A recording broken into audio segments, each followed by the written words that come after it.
Okay, so ang lesson natin ngayon ay tungkol sa solving problems involving permutations and combinations. So mag-recall muna tayo. Pag sinabi nating permutation, yun yung pag-aayos ng mga bagay, ng mga tao, ng mga letters or numbers na kung saan ang order ay mahalaga. Ibig sabihin yung pagkakasunod-sunod ay napakahalaga. Pero sa combination naman, ito yung arrangement of objects or yung pag-aayos ng mga bagay na kung saan hindi mahalaga kung magkakasunod ba silang pipiliin or aayusin. Parang ganun. Okay? So, yun ang pinagkaiba ng permutation at combination. Ngayon, sa permutation, ito yung formula natin for permutation taken of n objects taken are at a time. Ibig sabihin, meron kang ilang ilang pagpipilian pero ilan lang yung kailangan mong ayusin. So ito yung formula na meron ka. N factorial over n minus r factorial. Ang n mo is ilan lahat yung meron ka. Ang r mo is ilan lang yung kailangan mong ayusin. Okay? Tapos meron pang ibang formula under permutation. Meron ding permutation of circular objects. Ang formula doon ay n minus 1 factorial. Pero, di ba, na-discuss din natin na sa circular permutation, kapag halimbawa doon sa mga bracelet na walang lock, sa mga keyring, ang formula doon is n minus 1 factorial over 2. Ibig sabihin, i-divide mo siya by 2. Okay? Tapos, meron din tayong distinguishable permutation. Ibig sabihin yun naman yung may mga magkakatulad. Okay? Mamaya, mai-discuss din natin yon. Ngayon, dito naman sa combination, ito, sabi nga natin, ito yung pag-aayos ng mga bagay na hindi naman importante kung magkakasunod mo ba silang aayusin o pipiliin. Ang formula dito ay NCR is equal to n factorial over n minus r factorial times r factorial. Ulit, ang n ay yung total number na meron ka, ilan lahat ang pwede mo pagpilian. Yung R is yung ilan lang yung kailangan mong ayusin. Yun lang yun. Ngayon, sabi natin, ano nga ba ang factorial? I-recall lang natin. Pag sinabing factorial, limbawa, 5 factorial. Pag 5 factorial, magiging 5 times 4 times 3 times 2 times 1. Ibig sabihin, pababa ng pababa. Tapos, lagi nyo tatandaan, ang 0 factorial ay hindi 0. Hindi siya equal sa 0, kundi ang 0 factorial ay laging equal to 1 at ang 1 factorial ay equal din sa 1. Okay, so ito yung mga importante natin kailangan malaman. Ngayon, magbigay tayo ng mga example. Ang example number 1 natin, how many ways can you arrange all the letters in the word math? So, sabi natin, all the letters in the word math. So, ayusin natin. Kunin natin to. So, sabi dito, ilang ways mo pwedeng ayusin lahat ng letters dito sa word na math. Ilan ba yung letters na meron ka? 1, 2, 3, 4, 'di ba? So, meron kang 4 na letters. Ngayon, titingnan mo, meron ba magkakapareho diyan? Magkakapareho bang M? May magkapareho bang A? May magkapareho bang T at H? Ngayon, kung walang sagot, ibig sabihin, ang gagawin mo lang dyan, bibilangin mo ilan ang meron ka. Tapos, kukunin mo lang yung factorial niya. Ganun lang siya kadali kapag walang magkakatulad. Okay?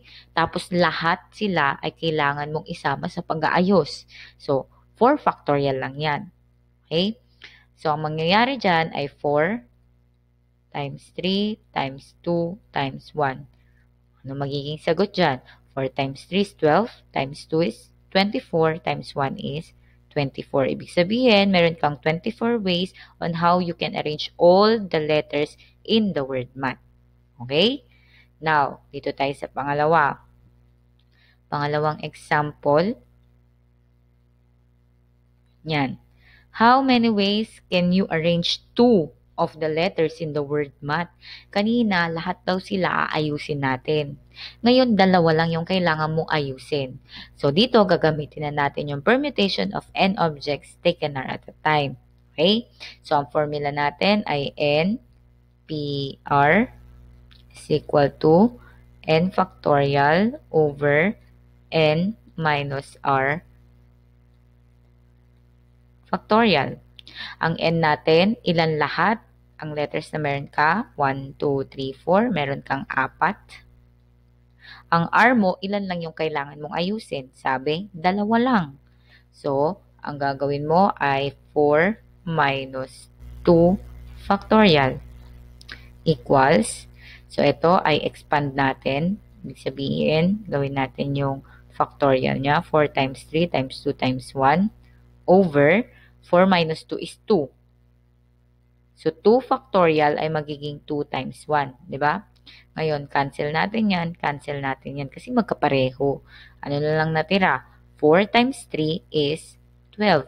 Therefore, meron kang 12 paraan kung paano mo aayusin yung dalawa sa dalawang letter sa word na math.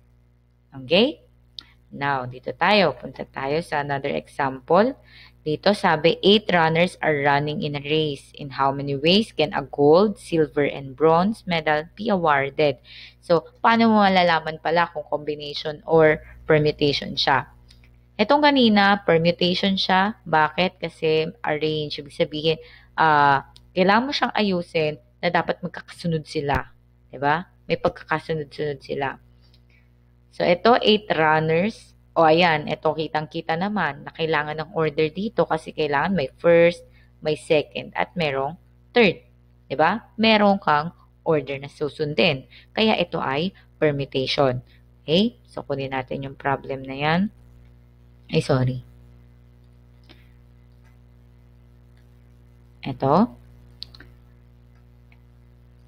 Sabi, meron kang 8 runners. Yun ang total mo. So, yun yung N mo. Diba? So, ang NPR mo ay magiging 8P.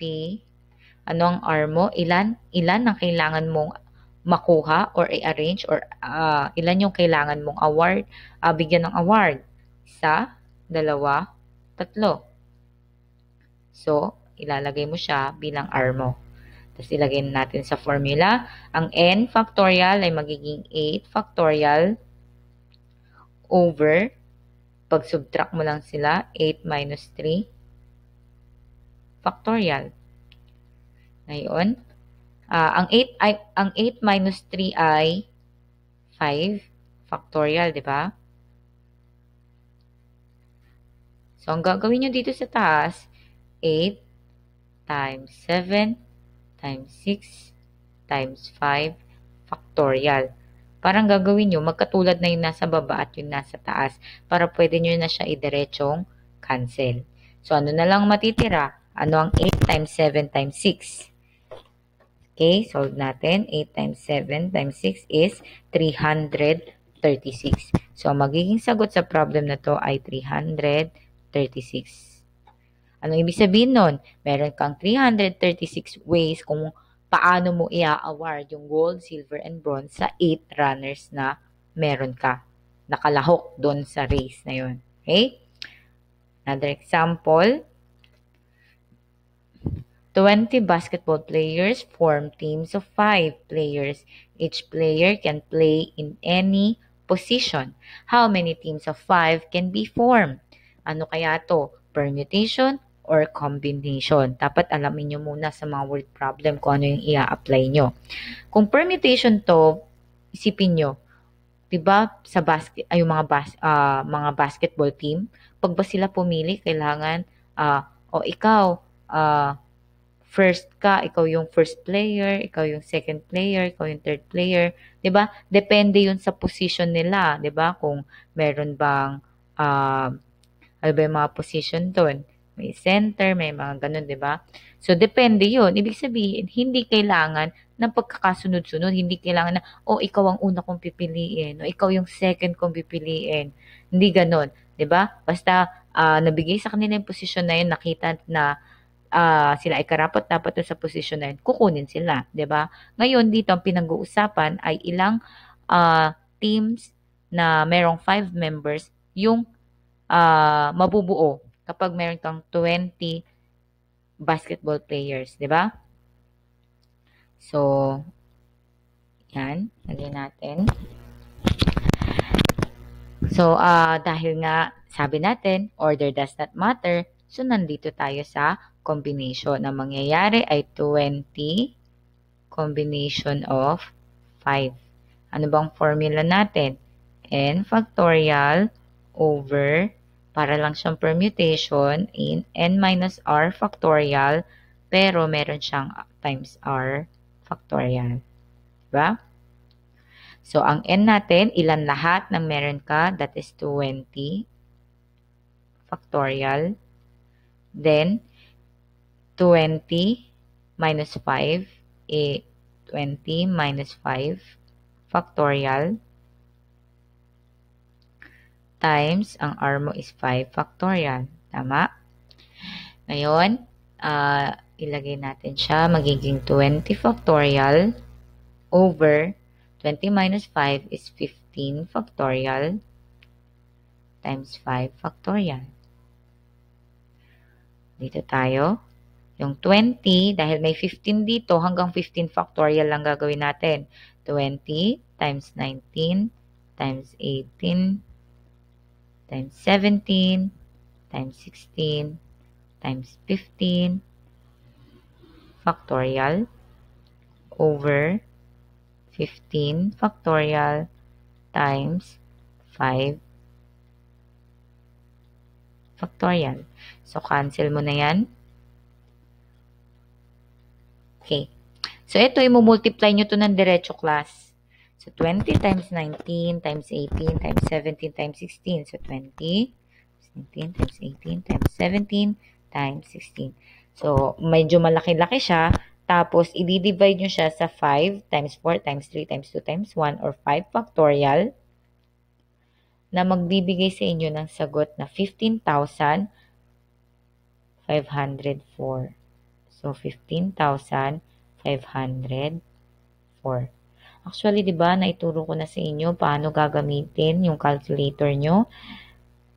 Again, paano ba siya gagamitin? Ang permutation, pag nilagay nyo sa calculator nyo, halimbawa, halimbawa, 30p4. Paano ilalagay yan sa calcu? Pindutin nyo muna ang 30. Tapos, shift. Hahanapin nyo dyan yung may NPR. Pipindutin nyo yun, yung may NPR. Tapos, pindutin nyo yung 4. Tapos, equals. Makukuha nyo yung value niya. Ngayon naman, kapag sa combination, magiging 20, shift, NCR, tapos 5 equals. Makukuha nyo ang 15,504. Ganun lang siya kadali sa calculator. Pero yung mga walang calcu, ito yung gagawin nyo. Medyo mahaba-haba siya. Okay? Next example. At a party with 30 people. Wait lang, i-ano na natin dito. Yan. So, at a party with 30 people, if each person shakes hand with every person, how many total handshakes take place? Yung iba na nangangarag agad kapag isa lang yung number na nakita. Mga paano to? Isa lang yung number na nakalagay. Anong ilalagay ko sa R? Yung total number lang yung given. So, eto, tatanungin mo muna sarili mo, permutation ba o combination? Dito ba, pag nag-shake hands ka ba, sasabihin mo, ay, ikaw yung first kong i-shake. Ay, ikaw yung pangalawa kong i-shake. Ikaw ang third place na kailangan kong i-shake. Hindi, di ba? Kapag nag-shake hand ka, kung sino yung available dyan, makikipag-shake hand ka. Halimbawa, parang ganon, di ba? So, ngayon, meron kang 30 people. So, automatic siya yung N mo kasi siya yung total mo. Ngayon, dahil hindi naman kailangan ang pagkakasunod-sunod or hindi naman kailangan ng order, nasa combination ka. Kaya C. Ngayon, ano yung R mo? Ilan yung kailangan na mag-handshake in each time? Di ba pag nag-handshake ka, ilang tao ba yung kailangan? Di ba dalawa lang naman? Dalawa lang na tao yung pwede mag-handshake at a time? Depende na lang kung maraming kamay, di ba? Hindi pwedeng tatlo kayo mag-handshake sa, at the same time. Hindi pwedeng 4 kayo, hindi pwedeng 5. So, automatic yan. Pag handshake, tulang lagi yung pwedeng mag-handshake, di ba? Ngayon, para ma-compute mo yan, pwede mong ilagay ng diretso sa calculator mo or pwede nating i-compute by using the formula. The formula is 30 factorial. Nilagay natin sa formula over 30 minus 2 factorial times 2 factorial. Ngayon, pag in-expand mo yan, Ano bang kakalabasan dito, class? 30 minus 2 is 28 factorial times 2 factorial. Pag pala naglagay kayo ng multiply sa calculator, dapat, pag naglagay kayo ng ganito, dapat may multiply sa gitna pag sa calculator. Okay? So, ito ay magiging 30 times 29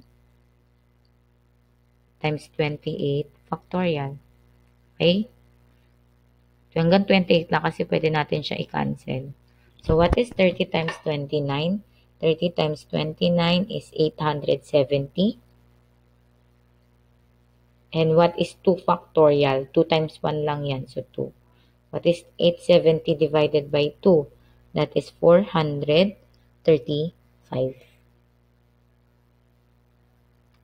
435. So, therefore, merong 435 handshakes na mangyayari kapag merong 30 people. Okay? So, next example. How many distinct ways can all the letters in geometry be arranged to form a new word? Kanina, dun sa math, di ba? Ito sa math, all the letters in the word math, ang ginawa lang natin is 4 factorial kasi wala namang magkakatulad na letters. Iba-iba sila. Ngayon, pagpansinin nyo tong example na to, sa geometry, merong magkatulad which is merong dalawang E. So, ibig sabihin, kailangan ma-divide natin yung magkapareho na yan. Okay? So, ang gagawin natin dito, class, kapag kayo po ay nag-aayos, eto, permutation or combination. So, permutation siya kasi arrange, ibig sabihin, kailangan may pagkakasunod-sunod sila, inaayos mo sila. Okay? So, permutation tayo. Pero, hindi tayo gagamit ng permutation of n objects taken are at a time kasi hindi ka naman kailangang kumuha or pumili lang ng iaayos mo. Ang kailangan is lahat. Pero dahil may magkatulad, i-divide natin yung kung ilan yung magkatulad. So, bilangin nyo muna ilan yung meron kayong letters. So, 1, 2, 3, 4, 5, 6, 7, 8. So, meron kang 8 factorial over, i-divide mo kung ilan yung magkakapareho. Ito ay dalawang E. So, meron kang i-divide na 2 factorial. Pag nagkataon na merong dalawang Y, meron ka ulit ilalagay na 2 factorial. Pero dahil yung ilang yung merong kapareho, yun lang yung ilalagay mo. Okay? So, ang mangyayari dyan ay 8 factorial. So, 8 times 7 times 6 times 5 times 4 times 3 times 2 factorial. Then, 2 factorial. Kakancel lang, kakancel. Multiply mo lang yung 8 times 7 times 6 times 5.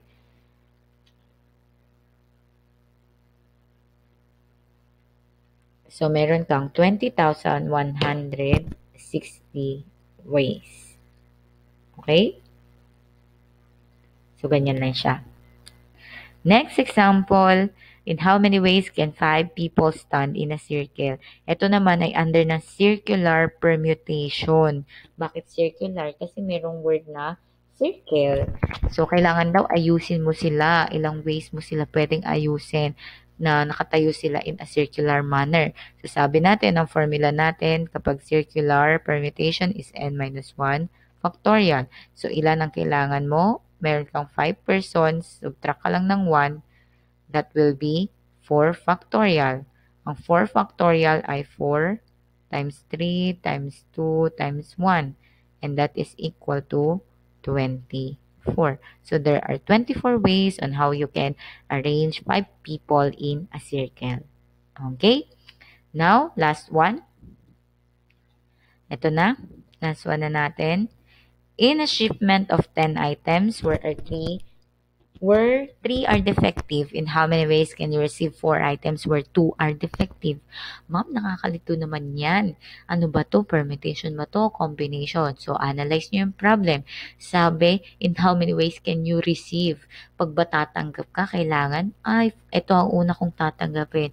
Ikaw ang second kong tatanggapin. Ikaw ang third kong tatanggapin. Hindi, di ba? Pag meron kang items na nire-receive, tanggap ka lang ng tanggap. So, hindi mahalaga ang order. Therefore, combination to. Pero, sabi dito, In a shipment of 10 items, so meron kang 10 items, 3 are defective. So, ibig sabihin, merong 7 na hindi defective, so good condition, at meron kang 3 na bad condition or defective. Ito yung defective natin. Okay? Tapos, in how many ways can you receive 4 items? Kailangan mo makareceive ng 4 lang, where 2 are defective. So, sa 4 na yon dapat dalawa yung bad. So, ilan ngayon yung magiging good? Dalawa din kasi 4 items eh. 4 minus 2 is 2. So, meron kang 2 good. So, ang gagawin mo dyan, sa 7 na good items na meron ka, kailangan mong makareceive ng dalawa. Doon sa 3 bad items or 3 items na defective, kailangan makareceive ka ng dalawa. Okay? Pero hindi to makatotohanan kasi 'di ba pag shipment hindi mo naman gustong makatanggap ng defective, 'di ba? So, sa problem lang na 'to. Ngayon, ang kailangan mo lang gawin, kunin mo muna yung combination nito, tapos combination nito, tapos multiply mo yung sagot nila. So, ang 7C2, pag nilagay siya sa calculator, so 7, shift, NCR, tapos 2, that is 21. Then, multiply mo sa 3, shift, NCR times 2 is 3. So, pag minultiply mo yan, that will be 63. Okay? So, meron kang 63 ways kung paano ka makaka-receive ng 4 na items na merong dalawang good condition and merong dalawang defective. Okay? So, these are the problems involving permutations and combinations. So, that's all. Thank you for listening.